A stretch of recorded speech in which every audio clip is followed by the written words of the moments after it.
আসসালামু আলাইকুম দর্শক, আজকে আমাদের 2.5 একর জল আয়তনের একটি পুকুর থেকে আমরা মাছ হারভেস্ট করতেছি। আলহামদুলিল্লাহ, শুকুর আলহামদুলিল্লাহ। দর্শক, ভিডিওতে আপনারা যে পুকুরটি দেখতে পাচ্ছেন, এইটা আমাদের 2.5 একর জল আয়তনের একটি পুকুর। এইটা যখন খনন করা হয়েছিল তখন 10 ফিট 12 ফিট গভীর করে খনন করা হয়েছিল এবং এটাতে বর্ষার মৌসুমে প্রায় 15 ফিট 16 ফিটের মতো পানির গভীরতা থাকে। এখনও বর্তমানেও গভীরতা আছে, প্রায় 10 থেকে 12 ফিট হবে। তো গত 5 মাস আগে আপনারা দেখেছিলেন আমরা আমাদের এই পুকুর থেকে বাংলা মাছগুলো হারভেস্ট করেছিলাম। দর্শক, এই পুকুরটাতে আমরা কার্প মিশ্র চাষ করি। এইটাতে আমাদের কার্প জাতীয় মাছের সাথে গুলশা ট্যাংরা আছে এবং অল্প পরিমাণে কিছু রায়কর আছে, অল্প পরিমাণে কিছু দেশি সরপুঁটি মাছ আছে এবং কিছু গলদা চিংড়ি আছে। তো মূলত কার্প জাতীয় মাছটাকেই মেইন টার্গেট করেই আমরা এই পুকুরটাতে মাছ চাষে দিয়ে থাকি। এটাতে আমাদের টোটাল যে মাছ আছে, মাছের হিসাবটা একটু আমি আপনাদেরকে বলি। এই পুকুরটাতে আমাদের 2000 প্লাস রুই মাছ দেওয়া আছে, যেটার গড় ওজন ছিল অ্যাভারেজে 8-10টাতে কেজি। এবং বেশ কিছুদিন আগে যখন হারভেস্ট করেছিলাম তখন কিছু রুই মাছ আমরা ছেড়ে দিয়েছিলাম। ওই রুই মাছগুলোর বয়স এখন বর্তমানে প্রায় 8 মাস হয়ে গিয়েছে। ওইগুলাও 10টাতে ছাড়া হয়েছিল এবং যেইগুলো এখানে ছোট লাফাচ্ছে দেখতে পাচ্ছেন, এইগুলার বয়স এখন বর্তমানে 5 মাস। তো 8-10টা লাইন থেকে এই রুই মাছগুলো এখন কেমন সাইজে চলে আসছে আমি জাল চাপানোর পরে আপনাদেরকে দেখাবো। এবং আজ থেকে 8 মাস আগে যে রুই মাছগুলো ছাড়া হয়েছিল, আমাদের পাশেই একটা পুকুর আছে, এইটা 3 একর জলায়তনের একটি পুকুর। এই পুকুর থেকে যখন আমরা সরিষার খৈল দিয়ে কার্প জাতীয় মাছ ভাসিয়ে ধরেছিলাম, তখন কাশেম ভাই গত 8 মাস আগে কিছু মাছ এইটার ভিতরে ছেড়েছিল। সেই মাছগুলো যখন আজ থেকে 5 মাস আগে আমি হারভেস্ট করেছিলাম, তখনই দেখেছিলাম 1.5 কেজি, 1 কেজি 600 গ্রাম, 1 কেজি 200 গ্রাম এইরকম ওজন ছিল। এখন আমার যেটা ধারণা, প্রত্যেকটা মাছই ইনশাআল্লাহ এখন 3 কেজি প্লাস হয়েছে। এক কথায় যদি বলি দর্শক, এই পুকুরটাতে প্রতি শতাংশে আমরা 10 পিস করে রুই মাছ ছেড়েছিলাম এবং এইটাতে প্রতি শতাংশে আমরা 1.5 পিস করে কাতলা মাছ ছেড়েছিলাম। গত 5 মাস আগে যখন কাতলা মাছগুলো ছাড়া হয়েছিল তখন অ্যাভারেজে 2 কেজি থেকে 2.5 কেজি কাতলা মাছের ওজন ছিল, কোনোটা হয়তো 2.5 কেজির একটু বেশি ছিল। তো এখন কেমন হয়েছে জাল চাপানোর পরে হয়তো বা আপনাদেরকে দেখাতে পারবো। এবং প্রতি শতাংশে আমরা 2টা করে কালীবাউস এবং 2টা করে মিরিগেল মাছ ছেড়েছিলাম। সেইগুলোও কেমন হয়েছে আমি জাল চাপানোর পরে আপনাদেরকে দেখাতে পারবো। কালীবাউস এবং মিরিগেল মাছগুলো ছাড়া হয়েছিল এখন থেকে 5 মাস আগে। মোটামুটি মিরিগেলগুলো 800-900 গ্রাম, 700 গ্রাম, 600 গ্রাম এরকম সাইজের ছাড়া হয়েছিল এবং কালীবাউস মাছগুলো নানান ধরনের সাইজের ছিল। কোনোটা 4টাই কেজি ছিল, কোনোটা 5টাই কেজি ছিল, কোনোটা হাফ কেজি সাইজের ছিল, নানান ধরনের সাইজের ছিল। তো দর্শক এবং সম্মানিত চাষি ভাইয়েরা, আপনারা যারা নিয়মিত আমাদের ভিডিও দেখেন আপনারা অবগত আছেন আমরা যে মাছগুলো চাষ করি, বিশেষ করে কার্প জাতীয় মাছটা, এই সব মাছগুলোই পদ্মা নদীর মাছ। আমরা পদ্মা নদীর কার্প জাতীয় মাছ চাষ করি এবং সারা বাংলাদেশেই পদ্মা নদীর কার্প জাতীয় মাছের পোনা বিক্রি করে থাকি। তো দর্শক, আমাদের যে প্রকল্পের অবস্থান, এটা পদ্মা নদীর আশেপাশে।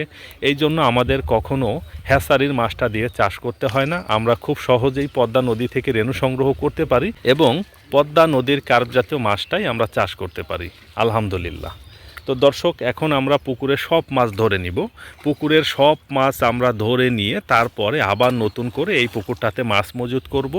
এরপরে আমরা আবার রুই ছাড়বো, কাতলা ছাড়বো, মিরিগেল ছাড়বো, কালীবাউস ছাড়বো এবং সেটার সাথে এই বছর আমরা কিছু পাবদা এবং অল্প পরিমাণে কিছু গুলশা ট্যাংরা ছাড়বো। তো যখন মাছ মজুত করি অবশ্যই আমি আপনাদেরকে দেখানোর চেষ্টা করব। দর্শক, এখন তো আর শীত নেই, শীতের সিজন শেষ, এই জন্য মাছ একটু লাফালাফি করতেছে বেশি। তো জাল চাপানো হলে ইনশাআল্লাহ আমি আপনাদেরকে দেখাচ্ছি আমাদের মাছের বর্তমান অবস্থা কী। জাল অনেকটাই চেপে আসছে, দেখতে পাচ্ছেন জাল চেপে আসার কারণে মাছ এখন একটু বেশি লাফালাফি করতেছে। আর আজকে যে জালটা আমরা এই পুকুরে দিয়েছি, ওই সাইডটাতে দেখুন জালটা অনেকটাই ঘন এবং ওইখান থেকে এই সাইড থেকে দেখুন এইটা এতটুকু জাল দেখুন, এটা বড় বড় ফাঁকা, ঠিক এই রকম বড় সাইজের ফাঁকা। এরকম ফাঁকা জাল দেওয়ার কারণ হচ্ছে দর্শক, এই পুকুরে আমাদের 2 লক্ষ গুলশা ট্যাংরা আছে এবং 10,000 পিস গলদা চিংড়ি আছে। তো এই বাংলা মাছের সাথে অর্থাৎ কার্প জাতীয় মাছের সাথে যদি গুলশা ট্যাংরা মাছ এবং গলদা চিংড়ি মাছ উঠে আসে তাহলে হয়তো বা লাফালাফির কারণে মাছগুলো নষ্ট হয়ে যেতে পারে। এই কারণেই বেসিক্যালি আমরা এই ফাঁকা জাল দিয়ে দিচ্ছি। ফাঁকা জাল দিয়ে গুলশা ট্যাংরা এবং গলদা চিংড়ি বের হয়ে যাবে, বড় মাছগুলো থেকে যাবে। বড় মাছগুলো ধরতে ধরতে যখন শেষ পর্যায়ে নিয়ে যাব তখন আবার আমরা গুলশা ট্যাংরা গলদা চিংড়ি এইগুলাকে হারভেস্ট করব। তো দর্শক, জাল অনেকটাই চেপে আসার কারণে দেখুন মাছ কীভাবে লাফাচ্ছে। মাশাআল্লাহ, আলহামদুলিল্লাহ, শুকর আলহামদুলিল্লাহ। গোটা একটা শীতের সিজন পার হয়ে গেল, এই শীতের ভিতরেও মাছের যে এত সুন্দর গ্রোথ হয়েছে, অকল্পনীয় গ্রোথ হয়েছে। মাশাআল্লাহ, শুকর আলহামদুলিল্লাহ, আলহামদুলিল্লাহ, আলহামদুলিল্লাহ। দেখার মতো মাছ হয়েছে, শুকর আলহামদুলিল্লাহ। দর্শক, আমাদের মাছগুলো এক সাইজের না হওয়ার কারণ হচ্ছে আমরা তো পদ্মা নদীর মাছটা চাষ করি। পদ্মা নদীর মাছগুলো কখনো এক সাইজের হয় না। বেসিক্যালি এক সাইজের মাছটা আমরা সংগ্রহ করতে পারি না, এইটা একটা কারণ। এবং আমরা যখন ছাড়ি তখনও নানান ধরনের সাইজ থাকে, আর হারভেস্ট করার সময়ও আমাদের মাছগুলো নানান ধরনের সাইজের হয়ে যায়। তো যারা আপনারা আমাদের কাছ থেকে ছোট পোনা সংগ্রহ করেন, আপনারা চেষ্টা করবেন অনেক পোনা মজুত করে তারপরে সেইখান থেকে বেছে বেছে শুধুমাত্র মাথার মাছটা চাষ করার জন্য। আমরা ওইভাবে বাছাই করে শুধুমাত্র মাথার মাছটা চাষ করতে পারি না, কারণ পোনা বিক্রি করতে করতে শেষের দিকে গিয়ে দেখা যায় যে ওইরকমভাবে পোনাও থাকে কম। আর আরেকটা বিষয় হচ্ছে, আমরা বেছে চাষ না করার কারণ হচ্ছে আমরাও জিনিসটা নিয়ে যাচাই বাছাই করি, আমরাও প্রচুর জানার চেষ্টা করি, বোঝার চেষ্টা করি। আমরা নিজেরা যদি ভালো করি তাহলে আমাদের কাছ থেকে চাষিরা নিয়ে ভালো করতে পারবে। আমরাই যদি ভালো না করতে পারি তাহলে চাষিরা ভালো করবে কিভাবে? যেহেতু এই বিষয়টা নিয়ে আমরা দীর্ঘদিন যাবৎ কাজ করতেছি, প্রায় 15টা বছর আমরা এই পদ্মা নদীর মাছ নিয়ে কাজ করতেছি। দেখুন, আল্লাহ পাকের অশেষ মেহেরবানি, আপনাদের সবার দোয়া, আমার চেষ্টা, আমার বাবা মায়ের দোয়া, কত সুন্দর মাছ। আলহামদুলিল্লাহ, শুকর আলহামদুলিল্লাহ, আল্লাহ মহান, কত সুন্দর মাছ। মাশাআল্লাহ, মাশাআল্লাহ। এত মাছ জালে উঠানো আমার মনে হয় ঠিক হইল না। এই মাছ কিছু চলে যাক সমীর ভাই, কোনো সমস্যা নাই, কিন্তু আঘাত খাইতে দেওয়া যাবে না মাছকে। নিচ দিয়ে চলে যাক না, সমস্যা কি? এত মাছ কেন জালে উঠাইতে হবে? এই যে একটা রায়ক মাছ বেঁধে গেছে, ও তো 4-5 কেজি হয়ে যাবে। মাশাআল্লাহ, দেখুন দর্শক, কত সুন্দর মাছ, কলিজা ভরে যায় এই টাইপের মাছ দেখলে। দর্শক, খামারি হলে আদর্শ খামারি হতে হবে। দেখুন, নদীর মাছ চাষ করেছি, নদীর মাছ পুকুরেও নদীর মতো চেহারা হয়েছে। ওইটা কি নিয়ে তো হাসান, মন্নান। দর্শক দেখুন, এটা পদ্মা নদীর রায়কর মাছ। মাশাআল্লাহ, 4টাতে কেজি হয়ে গেছে, তাই না? 4-5টাতে কেজি হবে। মাশাআল্লাহ, দেখুন কত সুন্দর। এইগুলা আমাদের এখানকার বাজারে এখনো 500 থেকে 600 টাকা কেজি আছে। অনেক দামি মাছ এইগুলা। মাশাআল্লাহ, আলহামদুলিল্লাহ। রাইখে দে, ওটা দাগ করে গেছে, ওটা সারা যাবে না। না, ওটা সব তো বিক্রি করে দেবো। রাইখে দে, খাইতে নিয়ে যাবো না।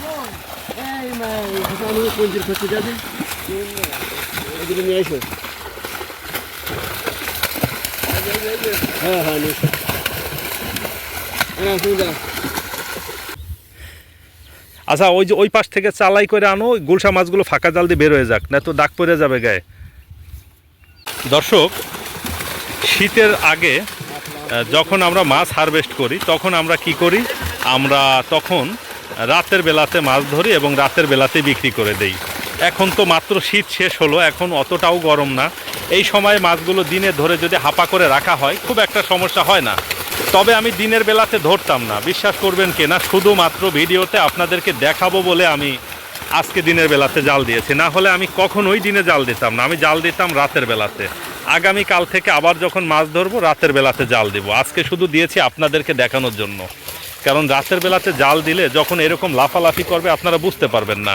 আমরা রাতের বেলাতে এতটা জায়গা নিয়ে জাল দেই না, রাতের বেলাতে আমরা জাল দেই অল্প একটু জায়গাতে জাল দিলে 20, 25, 30 পণ মাছ উঠে যায়।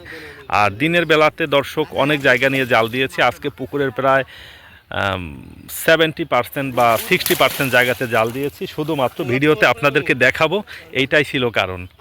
জাল ছিঁড়ে ফেলছে দেখুন দর্শক।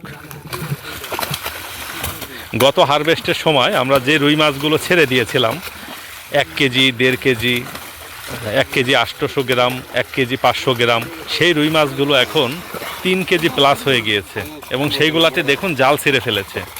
2.5 কেজি সাইজের যে কাতলা মাছগুলো ছাড়া হয়েছিল সেইগুলো আল্লাহর রহমতে এখন প্রায় 5 কেজির কাছাকাছি চলে গিয়েছে এবং কিছু মাছ একটু ছাড়া হয়েছিল 2 কেজির ছোট, 1 কেজি 800 গ্রাম 700 গ্রাম খুব অল্প পরিমাণে, সেইগুলোও আল্লাহর রহমতে 3.5 কেজি 4 কেজি হয়ে গিয়েছে।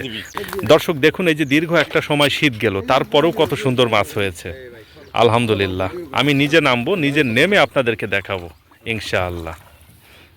দর্শক, অনেক বড় করে একটি হাপা বানাচ্ছি, এই হাপার ভিতরে মাছগুলো জিয়ে রাখবো। তো অনেক বড় করে বানাচ্ছি এই কারণে, দেখুন এখন বিকেলবেলা, সারা বিকেল এবং রাত 2টা-3টা অবধি এটার ভিতরে মাছগুলো থাকবে। তো ছোট্ট একটু জায়গার ভিতরে রাখলে হয়তো বা মাছগুলোতে স্ক্র্যাচ পড়ে যেতে পারে। এত কষ্ট করে এত মেহনত করে যদি মাছ উৎপাদন করে সেইগুলাকে সঠিকভাবে বাজারজাত না করা যায়, তাহলে তো সঠিক দামও পাওয়া যাবে না। দর্শক, ভিডিওতে যাকে দেখতে পাচ্ছেন উনি আমার বাবা, ওনার নামই হাবিবুর রহমান। ওনার নামেই মূলত আমাদের মৎস্য প্রকল্পটি করা। অনেকেই আপনারা ফোন কল করে আগেই বলেন, হাবিব ভাই আসসালামু আলাইকুম, কেমন আছেন? আমার নাম কিন্তু হাবিব না, আমার নাম হচ্ছে মোহাম্মদ মাহমুদ রাজীব। যারা দীর্ঘদিন যাবত আমার ভিডিও দেখেন তারা জানেন যে আমার নাম রাজীব, কিন্তু যারা নতুন ভিডিও দেখেন তারা আমাকে সবাই হাবিব ভাই বলেন। তো দর্শক, সবাই আপনারা আমার বাবার জন্য দোয়া করবেন, আল্লাহ পাক যেন ওনাকে নেক হায়াত এবং শারীরিক সুস্থতা দান করেন। এখন হাঁপাটা হলেই আমরা মাছ বাছাই করে এটার ভিতরে রাখবো, বাছাই করব না, এক চাপা সব ধরে ফেলবো ইনশাআল্লাহ। আমরা যেহেতু মাছ চাষের বিষয়ে ইনফরমেটিভ ভিডিও বানাই, তো কিছু ইনফরমেশন থাকা দরকার আসলে ভিডিওটাতে। দেখুন, আজকে হাঁপা বানাচ্ছি যে জাল দিয়ে, এগুলা নেট জাল। আপনারাও যখন হাঁপা করে মাছ রাখবেন তখন এরকম নেট জালে মাছ রাখার চেষ্টা করবেন।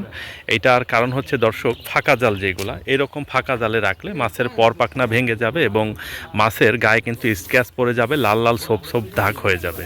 এজন্য আপনারা চেষ্টা করবেন এরকম নেট জালে রাখার জন্য, তাহলে মাছের চেহারা অনেক সুন্দর থাকবে। আজকে তো আর খুব বেশি মাছ আমাদের লাগবে না, হয়তো 1 টনের মতো মাছ আমরা ধরবো। এইটার ভিতরেই প্রায় 100 মনের উপরে মাছ আছে, এই জন্য এগুলা ছেড়ে দিচ্ছি। এটার ভিতরে বেশিরভাগই গুলশা ট্যাংরা আছে এবং খুব ঘন জাল। দেখতে পাচ্ছেন আমাদের গুলশাগুলো কত সুন্দর হয়েছে, মাশাআল্লাহ আলহামদুলিল্লাহ। গুলশাগুলার ক্ষতি করে ফেলবে তো সমীর ভাই? আমাদের পুকুরে গভীরতা অনেক বেশি, আপনারা জানেন যে এত গভীরতায় আসলে গুলশা মাছটা জালে উঠানো যায় না। এই জন্যই বেসিক্যালি গুলশা ট্যাংরা মাছটা আমরা লাস্টের দিকে ধরবো ইনশাআল্লাহ।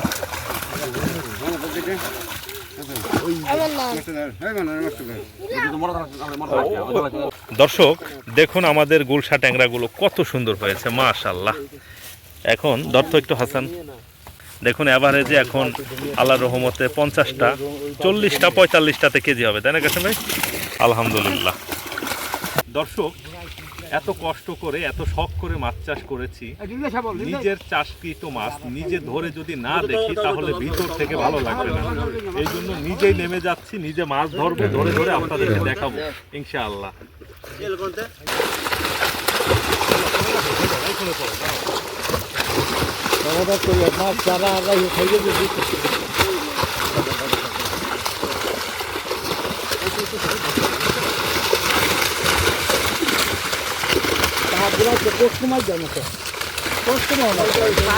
মাছ বেশি বাজার লাগে।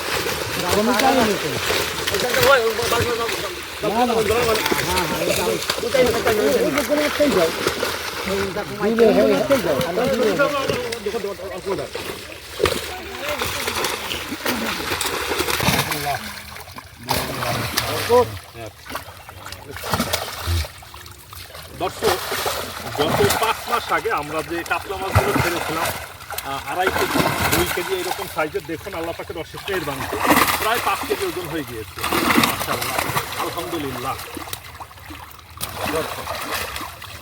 রুই দাও তো একটু,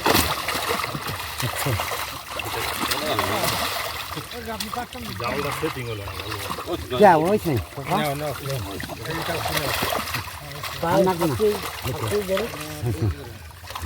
দর্শক। গত 5 মাস আগে আমরা কিছু রুই মাছ এই পুকুরে রেখে দিয়েছিলাম, যেগুলো অ্যাভারেজে 1.5 কেজি ওজন ছিল। তো এই 5 মাসে দেখুন এই শীতের ভিতরেই মাছগুলো কত সুন্দর সাইজ হয়েছে। এটা দেখুন এখন কতটুকু ওজন হবে, আনুমানিক প্রায় 3 কেজি ওজন হবে আলহামদুলিল্লাহ। এবং দর্শক দেখুন, নদীর মাছের কালারও নদীর মাছের মতোই হয়েছে মাশাআল্লাহ আলহামদুলিল্লাহ। শক্তি অনেক।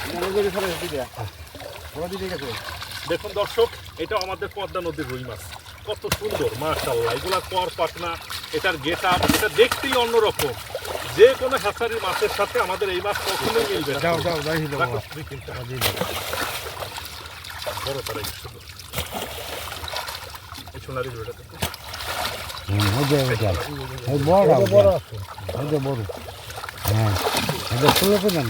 দর্শক, এটা দেখুন, এটা হচ্ছে গোল্ডেন কালারের রুই। এটা আমাদের দেশে মাছ না, মূলত এগুলো রাশিয়ান মাছ। এক বড় ভাই আমাকে গিফট হিসাবে এই মাছগুলো দিয়েছিল। এগুলোর বয়স 2 বছর হয়ে গেছে, তাই না? এগুলো হ্যাচারির মাছ। এটা আমাকে একজন উপহার হিসাবে দিয়েছিল। আমি 25টা মাছ আমার এই পুকুরে রেখেছিলাম শখের বসে। এটা দেখতে কত সুন্দর, সৌন্দর্য বর্ধনশীল মাছ বলতে পারেন। স্বাদ আছে, মোটামুটি স্বাদ, তবে আমাদের দেশি রুই মাছের মতো না, আমাদের নদীর রুই মাছের মতো না। এটা প্রায় 5 কেজি ওজন হবে। এই মাছটা 1 বছর আগে এই পুকুরে ছেড়েছিলাম। 1 বছর আগে যখন ছাড়া হয়েছিল তখন এটা 1.5 কেজির মতো ওজন ছিল। 1.5 কেজি থেকে 1 বছরে এটা এখন এই সাইজ হয়েছে। গত বছর ফাল্গুন মাসে এগুলা ছেড়েছিলাম প্রায় 1 কেজি 1.5 কেজি সাইজের। দেখুন দর্শক, কত সুন্দর মাছ, মাশাআল্লাহ, আলহামদুলিল্লাহ।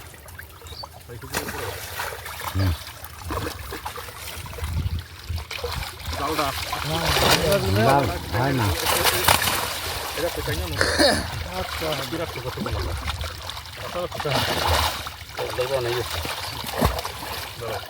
লাল মাছ মাশাআল্লাহ, আলহামদুলিল্লাহ। আমি শখ করে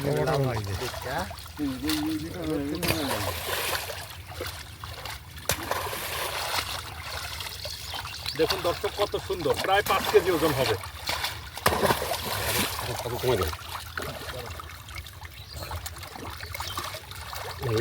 দেখুন দর্শক, রুই মাছ, মাশাআল্লাহ।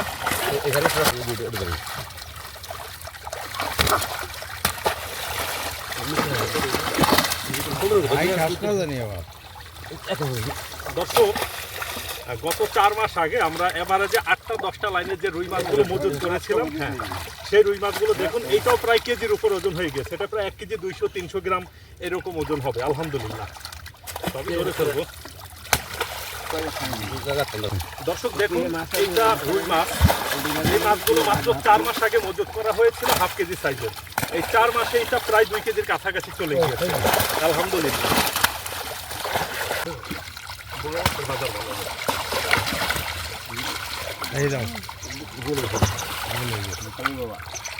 দেখুন আমাদের পদ্মা নদীর কালিবাউস মাছ, কত সুন্দর, মাশাআল্লাহ, আলহামদুলিল্লাহ। এটা প্রায় 1.5 কেজির কাছাকাছি হয়ে যাবে। 4 মাস আগে এগুলা কিছু মাছ ছেড়েছিলাম 8টা-10টা কেজি, কিছু মাছ ছেড়েছিলাম 1/2 কেজি ওজনের, কিছু মাছ ছেড়েছিলাম 2টা-3টা কেজি। তো এইটা হয়তো 1/2 কেজি ছাড়া হয়েছিল বা 1/2 কেজির একটু বড় ছিল। এটা প্রায় 1.5 কেজির কাছাকাছি হয়ে গিয়েছে, আলহামদুলিল্লাহ, মাশাআল্লাহ।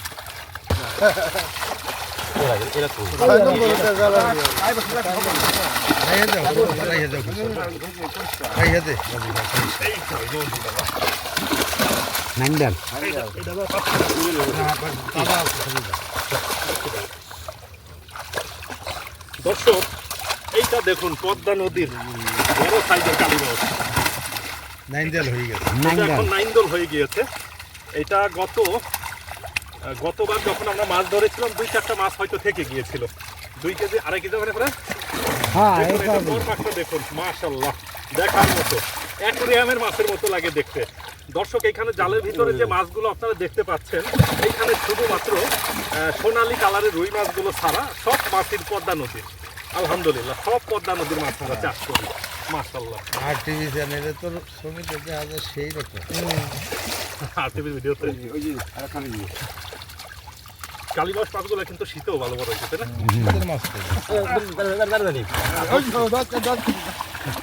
আরে কত কালিবাউস আছে পুকুরে। দর্শক, আজকে তো পুকুরে 60% বা 50% জায়গাতে আমরা জাল দিয়েছি। পুরো জায়গাটাতে যদি জাল দেওয়া হতো তাহলে জালই চাপাইতে পারতাম না। আল্লাহর রহমতে অনেক মাছ আছে পুকুরে, মাশাআল্লাহ, আলহামদুলিল্লাহ। আমি পর্যায়ক্রমে আপনাদেরকে দেখাবো, কয়েকদিন ভিডিও দেবো ইনশাআল্লাহ, পর কয়েকদিন ভিডিও দেওয়ার চেষ্টা করবো। আপনি সবজন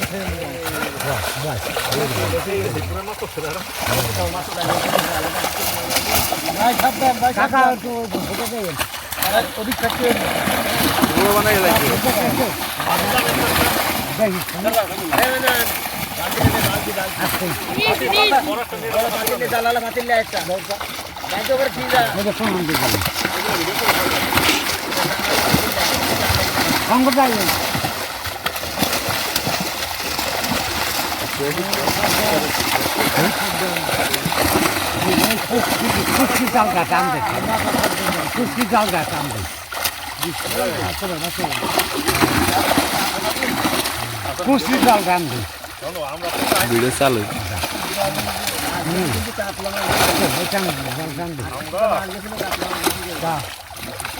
আপনি কিনলেন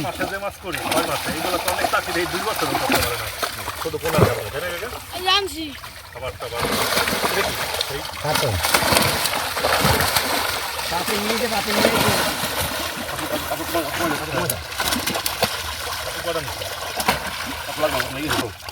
এই এমপি মাছ তো একসাথে কিছুক্ষণ আগে দেখলাম এই জন্য এটা আপনার পাতের ছবি এটা যখন লাগে আমি বলবো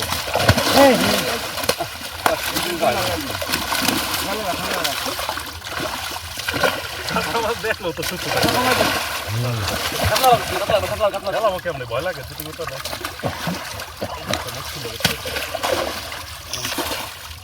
মিনার উঠছে এটা পাতিল জানতো ফাটকে আছে দিয়ে দে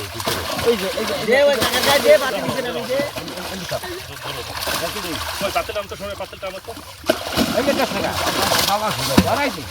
দর্শক 5 পিস কাতলা 5 পিস রুই মাছ আমি রাখবো শখ করে 2-3 বছর রাখবো আপনাদেরকে দেখাবো যে কত বড় হয়েছে আমার হাতে দাও এই হাজার দাও এমপি 10 কেজি হবে না দর্শক কোনটা দেখুন আমি 4টা রুই মাছ রেখেছিলাম বড় সাইজের শখ করে রেখেছিলাম দেখুন কত বড় হয়েছে এটা প্রায় কত 10-12 কেজি হবে না এটা 2.5-3 কেজি ওজন থেকে 1 বছরে এটা কিন্তু আমরা গত হারভেস্টে ধরিনি এটা ছেড়ে দিয়েছিলাম এটা এখন আল্লাহর রহমতে 10 কেজি 8 থেকে 10 কেজি হবে 10 কেজি হবে প্রায় আলহামদুলিল্লাহ এটা রেখে দেবো এই পাতিলটা দেন তো গাছেন ভাই এই যে ধরো মাছ কি ওরে দিয়ে ছাড়াইলেন পাগল হয়েছেন পাতিলটার মতো ধরবে মাশাআল্লাহ এই মাছগুলো আমার একটা পছন্দের মানুষের জন্য রেখেছি ইনশাআল্লাহ পরে জানা যাবে ছোট কিছু না হোক দর্শক দেখুন আমাদের পর্বতে মিরিগেল মাছ কিছু মিরিগেল মাছ একটু বড় ছাড়া হয়েছিল 1 কেজি 1.5 কেজি সাইজে ছাড়া হয়েছিল সেইগুলো এখন 2 কেজি প্লাস হয়েছে এটা 2.5 কেজি 3 কেজির মতো হবে আলহামদুলিল্লাহ মিরিগেল মাছ বড় রাখো রাখো আমরা খালি আতায় বড় না বলে কি করে আতায় তখন জাল বেজে রাখতে ছোট মাছ খাবার ধরে নেবে আমার দাঁতের মধ্যে না গিললে পর ধরতে পারছি না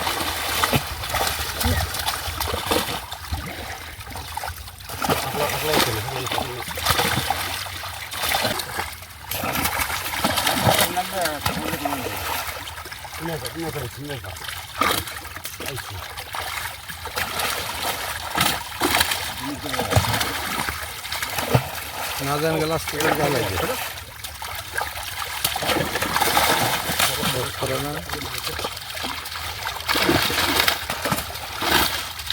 এইটা দেখুন দর্শক এটা হচ্ছে মিরর কাপ এটা পুরুষ মাছ আমাদের পদ্মা নদীর মাছের ভিতরে আমরা মাঝে মধ্যে 2-1টা মিরর কাপ 2-1টা সিলভার বিগেট পাই তো গত বছর আমরা পেয়েছিলাম 5টা-6টা মাছ পেয়েছিলাম তো সেখান থেকে আমি পুরুষগুলো শুধু বাছাই করে রেখেছিলাম দেখুন এটা কত বড় হয়েছে এটা প্রায় 5 কেজি ওজন হবে আলহামদুলিল্লাহ রেখে দিই এটা না চেক করে ছাড়ছিলাম পুরুষ এই দেখেন এই যে দাম বেরোইছে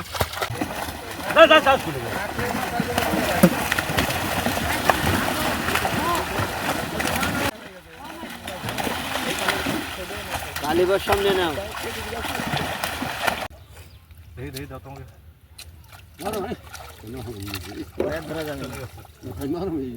আমাদের গলদা চিংড়ি মাছ কিছু মাছ ভালো হয়েছে ধরে তো এটা রাইখে দেন ভাই নেবো চিংড়ি ছাড় দিয়ে কাটা না জানি ওরে এইদিকে না নিতে হবে এটা মাছ নাই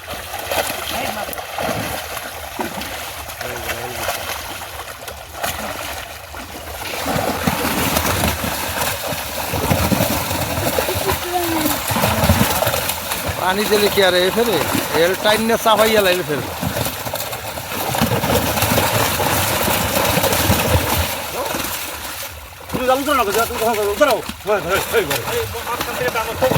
টানা মান এটা আদলার করে নিও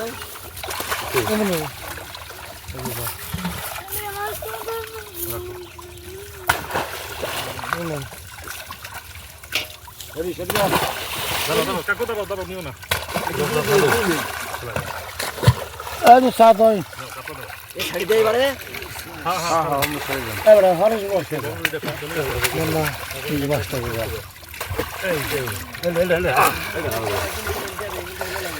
ভাই কাছে ভাই পাতিল আনেন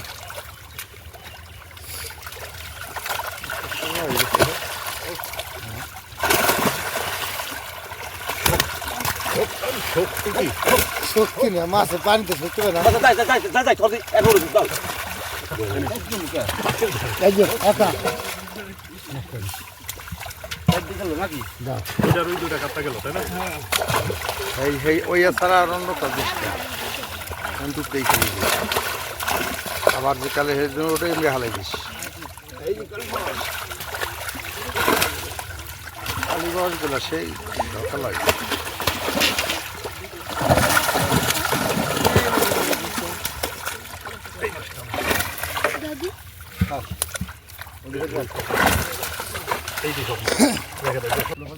দর্শক আজকের মতে আমাদের মাছ ধরা শেষ ইনশাআল্লাহ আবার আগামীকালকে যখন মাছ ধরি তখন আপনাদেরকে দেখাবো আপনারা সবাই ভালো থাকবেন সুস্থ থাকবেন এবং আমার জন্য সবাই দোয়া করবেন আপনারা যারা ফেসবুক থেকে আমাদের ভিডিওটি দেখতেছেন আমাদের ফেসবুক পেজটিকে ফলো করে দিবেন এবং যারা ইউটিউব থেকে আমাদের এই ভিডিওটি দেখতেছেন আমাদের ইউটিউব চ্যানেলটিকে সাবস্ক্রাইব করে দেবেন সবার সুস্বাস্থ্য এবং দীর্ঘায়ু কামনা করে আমাদের আজকের ভিডিওটা আমরা এখানে শেষ করতেছি আসসালামু আলাইকুম ওয়া রাহমাতুল্লাহ।